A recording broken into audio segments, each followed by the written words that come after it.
Okay, so we'll talk about interviews. What is the first thing when you are preparing for an interview?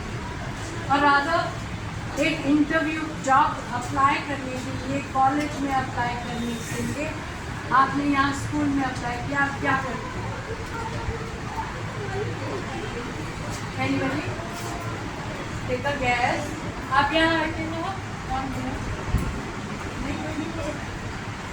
आप यहाँ पे आए थे ऐसे एडमिशन क्या किया था? Right. So somewhere you will fill up a form and somewhere there is no form. So you create your own form which is called what?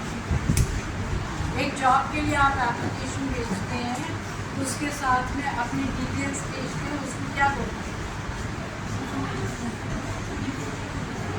It is called a resume.